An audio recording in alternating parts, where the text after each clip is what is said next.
Sam se še dobro spominjam olimpijskih iger v Tokiju, ki smo jih gledali po televiziji in kjer smo se navduševali nad našimi nadzorniki, Eurocele pred nami.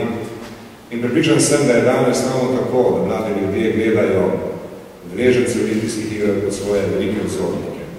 In to je mogoče na največjih vrednot olimpijskih iger za vsako generacijo. Obstajajo seveda še druge vrednote. Obstaja taka vrednota, kot je mednarodno zbliževanje.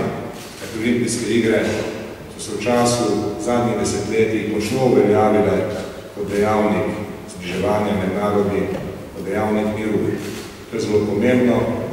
In seveda brez nepotrebne naivnosti lahko rečemo, da tudi letos pričakujemo, da bo Kitajska kot gostiteljica odigrala svojo vlogo gostiteljic tega velikega festivala mednarodnega miru, globalnega prijateljstva, globalne sprave.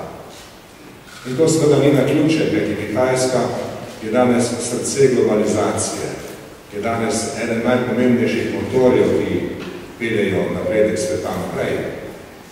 In zaradi tega smo seveda posebno zadovoljni, da lahko te olimpijske igre tako močno simbolizirajo poleg vsega drugega tudi napredek sveta. Vse to nas bo spremljalo, ko bomo tisti, ki bomo gledali tak tekmovanja po televiziji, spremljali naše športnike in športnice, ko bomo gledali in se navduševali na dosežke in ko bomo si v naše misli priklicali še marsikatero idejo, ki bo presegala šport sam. No, v tem duhu bi se želel pridružiti vsem tistim, ki so že nocoj izrekli dobre misli in dobre želje vsem, ki bo se šli v Beijing. In vsem vam bi še enkrat ponovil, hrabro in pomaga sreča in srečo boste imeli. Hvala. Drage športnice in športniki, danes se začenjajo vaše sanje, danes si začenjate živeti. Že dolgo časa ste na nek način ambasadori Republike Slovenije na področju športa. Prav vam se vi imate zaslugi za to, da Slovenijo vršajo med najodličnejše države na področju športa in hvala vam in ponosni smo na vas. Šport je tudi jezik, ki ga vsi razumejo.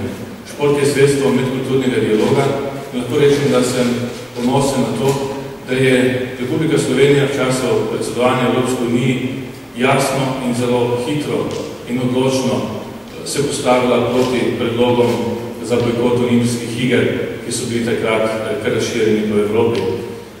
Prepričan sem, da boste na Kitajskem, na vaši olimpijski poti vložili vaše nastope požrtvovanost, pogum, plemenitost in na ta način dosegli cilje. Na ta način dosegli cilje, ki niso samo vaši, ampak tudi naši skupni. Bili smo z vami, smo in tudi bomo ostali z vami. Srečno. 最后，祝斯洛文尼亚运动员载誉而归，祝斯洛文尼亚这项活动举办成功。为方便你们在中国的生活，我呢也向你们每人赠送一本斯汉字典。谢谢。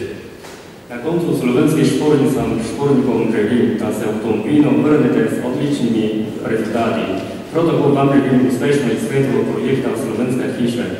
Da vam bo bivanje na Kitajskem olajšano, vsakim izmed vas ohranjam slovensko-kitajski Slovak. Hvala.